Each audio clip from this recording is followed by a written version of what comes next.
Hello everyone, student of class 12th। तो बच्चों देखो, सीबीएसई ने फिर से भेज दिया है आपके लिए एक नई चीज। आपके क्लास 12th के एग्जाम के लिए नया sample paper for the year 2021। बच्चों ये सैंपल पेपर मैंने सीबीएसई एकेडमी वेबसाइट से डाउनलोड किया है और इसके अंदर आपको बहुत सारी नई नई जानकारियां दे रखी हैं। मैं कोशिश करूंगा कि इस छोटे से वीडियो में आपको इस नए सैंपल पेपर के बारे में कुछ जानकारी दे पाऊं और जिससे आपका जो है तैयारी अच्छे से हो और आप लोग जो है इस साल भी हर साल की तरह जैसे आप पहले के एग्जामों में स्कोर करते रहे हैं तो 12th के एग्जाम में भी अच्छे से स्कोर कर पाए। तो बच्चों पहले हम स्टार्ट करते हैं। ये आपका मार्क्स डिस्ट्रीब्यूशन है। जनरल इंस्ट्रक्शन जो है वो आपको दे रखा है। इसमें सबसे पहले आप देखिए कि there are questions in the question paper. All questions are compulsory. I think ये 33 लिखा है बच्चों, यहाँ पे 33 questions are there in total and all the questions are compulsory. Section number 1 to 16 are objective type, यानी कि 1 to 16 questions are of objective type, right.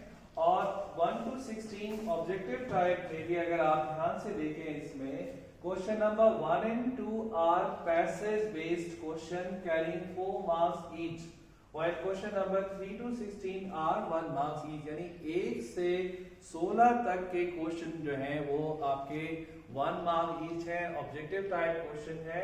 और उसमें भी जो क्वेश्चन नंबर 1 और 2 है बच्चों वो पैसेज बेस्ड है, जिसकी आज सबसे ज्यादा बात हो रही है। सीबीएसई सिचुएशन जो है वो आपको देगी और उस सिचुएशन को रीड करने के बाद में आपको जो क्वेश्चंस दे रखे हैं वो समझना है और उनका आंसर करना है।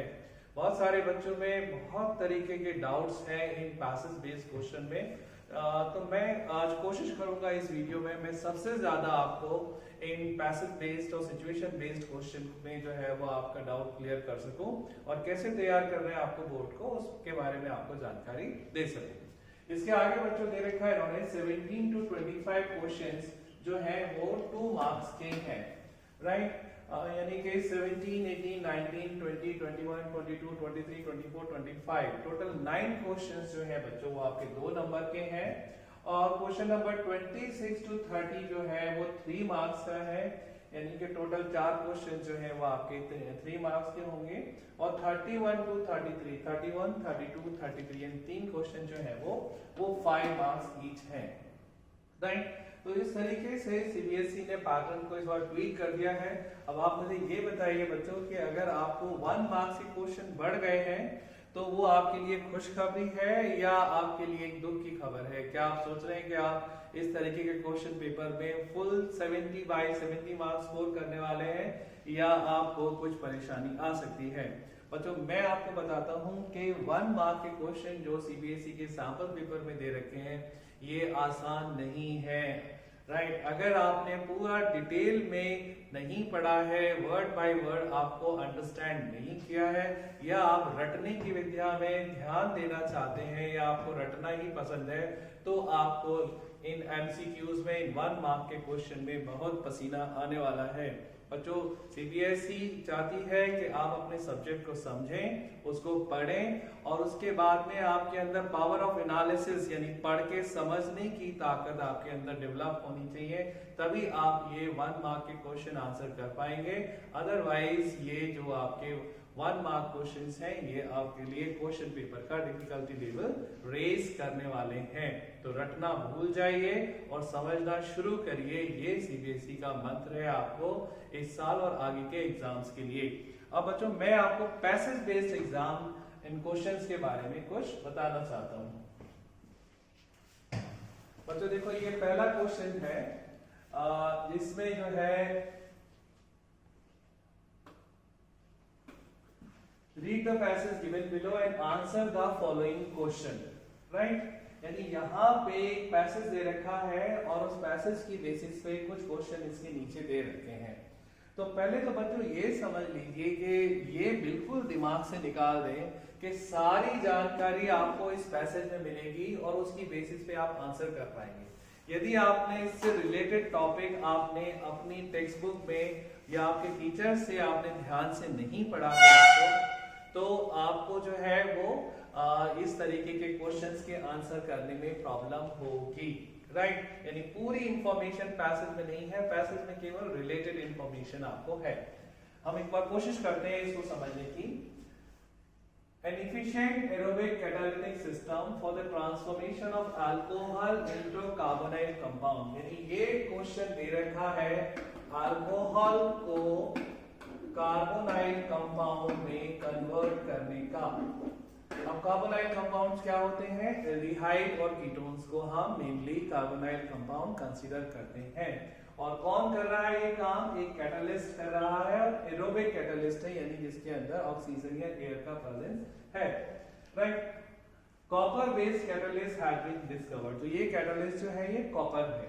This copper based catalytic system utilises oxygen और air that ultimate stoichiometric oxidant producing water as the only byproduct, यानी अल्कोहल को एल्डिहाइड में कन्वर्ट करता है ये कॉपर बेस्ड कैटलिस्ट, और जो ओनली बाई प्रोडक्ट बचता है वो इसमें वाटर है, ऑक्सीजन का यूज कर रहा है, और स्टोइकियोमेट्रिक ऑक्सीडेशन ऑक्सीडाइजिंग एजेंट है, यानी कि इसके अंदर कोई भी डिस्प्रोपोर्शनेशन या मल्टीपल प्रोडक्ट्स नहीं बनते हैं, राइट। ये आप देखिए बच्चों R1 R2 OH और ये H, यानी एक कार्बन पे दो एल्काइल ग्रुप और OH लगा है। तो इस तरीके के अल्कोहल को हम क्या कहते हैं? प्राइमरी, सेकेंडरी या टर्शियरी? क्योंकि इसमें दो कार्बन जुड़े हुए हैं इसको हम सेकेंडरी अल्कोहल कहते हैं। अगर इसमें तीन कार्बन होते तो हम इसको टर्शियरी अल्कोहल कहते हैं। तो ये कैटलिस्ट जो है सेकेंडरी अल्कोहल को ऑक्सीडाइज करके क्या बना रहा है बच्चों?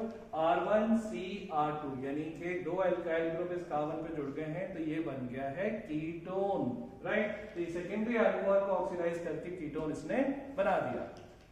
A wide range of primary, secondary, allylic and benzylic alcohol can be smoothly oxidized to the corresponding aldehyde or ketone in good to excellent yield.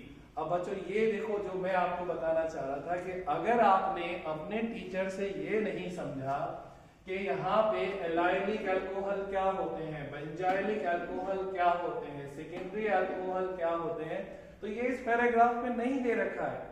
आप ये ना सोचें कि ये सारी जानकारी पैराग्राफ में आएगी। एलाइलिक अल्कोहल क्या होते हैं? ऐसे अल्कोहल जिसमें जो है alcoholic group double bond carbon से नेक्स्ट कार्बन पे होता है, उसको हम एलाइलिक अल्कोहल कहते हैं। बेंजाइलिक अल्कोहल क्या होते हैं बच्चों? जिसके अंदर जो अल्कोहलिक ग्रुप है वो बेंजीन के ऊपर जो अटैच्ड कार्बन है उससे नेक्स्ट जो OH ग्रुप होता है उसको हम बेंजाइलिक अल्कोहल कहते हैं, राइट। तो यहाँ पे एलाइलिक हो गया, डबल बॉन्ड कार्बन से नेक्स्ट कार्बन पे OH है। बेंजाइलिक हो गया जिसमें बेंजीन के ऊपर जो कार्बन है उस कार्बन के ऊपर OH ग्रुप जुड़ा है, राइट। इसी तरीके से विनाइलिक अल्कोहल होता है जिसमें हम डबल बॉन्ड कार्बन के ऊपर डायरेक्ट OH ग्रुप जो है वो जुड़ा होता है, राइट। प्राइमरी अल्कोहल क्या हो गया? जिस कार्बन पे OH लगा है वो कार्बन केवल एक ही कार्बन से जुड़ा है। और सेकेंडरी अल्कोहल क्या हो गया?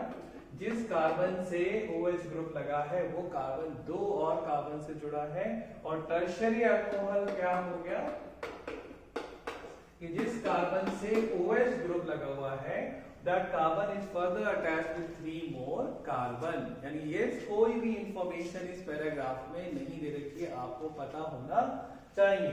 और इन्होंने ये भी बताया बच्चों इसके अंदर कि इस तरीके से ये जो कैटलिस्ट है ये प्राइमरी अल्कोहल को एल्डिहाइड, सेकेंडरी अल्कोहल को कीटोन और टर्शियरी अल्कोहल को भी ऑक्सीडाइज करके मिक्सचर ऑफ प्रोडक्ट्स जो है वो बना सकता है, राइट। अब क्वेश्चन देखिए आप, क्वेश्चन क्या है?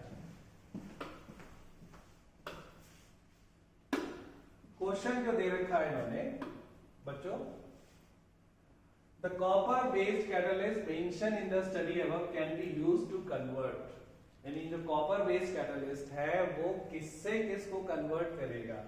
Propanol to propanoic acid. बच्चों ये ऑप्शन क्यों गलत है? क्योंकि जो हमारा कैटलिस्ट है वो अल्कोहल को एल्डिहाइड और कीटोन्स यानी कार्बोनाइल कंपाउंड में कन्वर्ट करता है, लेकिन यहाँ क्या है?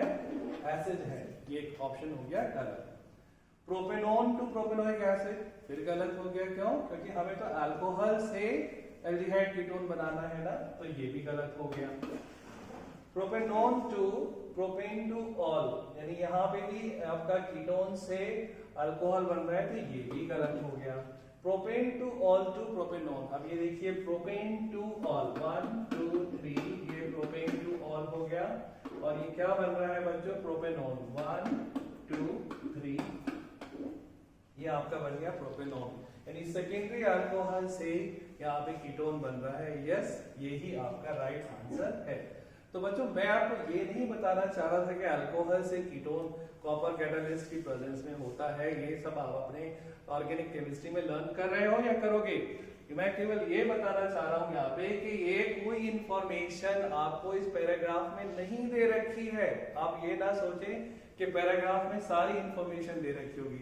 अगर आपको मालूम है तभी आप इस क्वेश्चन का आंसर कर पाएंगे, राइट। इसी तरीके से बच्चों नेक्स्ट क्वेश्चन देखिए।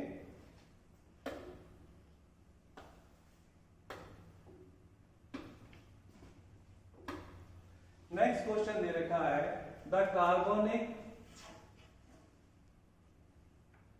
carbonyl compound formed when ethanol gets oxidized using this copper based catalyst can also be obtained by ozonolysis of। देखो बच्चों अब फिर से ओजोनोलिसिस आ गया। कहीं ओजोनोलिसिस पढ़ाया इन्होंने इस पैराग्राफ में? नहीं पढ़ाया। फिर ये ओजोनोलिसिस पे आप आंसर जब ही कर पाओगे जब आपको मालूम है कि ओजोनोलिसिस से क्या होता है। The carbonyl compound formed when ethanol gets oxidized, ये है आपका इथेनॉल,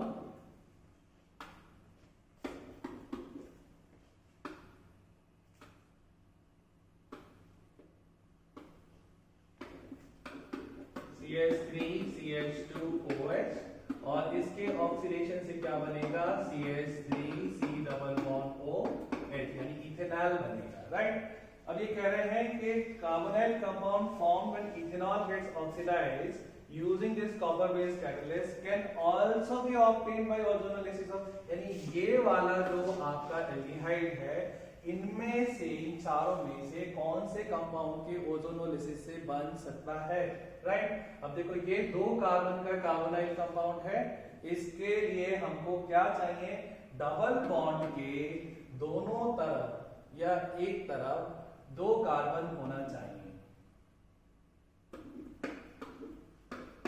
यानी कि अगर आपका ब्यूटुईन है, 4 कार्बन है ये, राइट, और 2 कार्बन के बाद डबल बॉन्ड है, तो यहाँ पे ये ओजोनोलिसिस से ये कार्बन ब्रेक होगा और इससे 2 मॉलिक्यूल जो है वो इथेनॉल के बन जाएंगे, राइट। अब देखिए यहाँ पे कहीं ब्यूटुईन लिखा हुआ है, यस, ये आपका ब्यूटुईन है, इसके ओजोनोलिसिस से ये इथेनॉल बन जाएगा, राइट। तो इसका मतलब क्या है बच्चों कि हमारा नॉलेज, हमारा इंफॉर्मेशन पूरा पक्का होना चाहिए। अगर हमने अपने सब्जेक्ट को डीपली थॉरोली नहीं पढ़ा है तो केमिस्ट्री के पूरे 70 नंबर को आप भूल जाइए, राइट। आप जब ही कर पाएंगे पूरा जब आपने सब चीज समझी है, सब चीज आपको अच्छे से आती है और आप अपने माइंड को अप्लाई करने के लिए तैयार हैं, तभी जाके आपके फुल मार्क्स आएंगे। तो बच्चों ये था मेरा पहला वीडियो इस टॉपिक के ऊपर। पैसेज बेस्ड क्वेश्चन पे मैं और भी आगे वीडियो बनाऊंगा। जब तक के लिए आप लोग वेट करिए। आप लोगों के लिए अच्छी पढ़ाई हो, अच्छी स्टडी रहे। Thank you very much.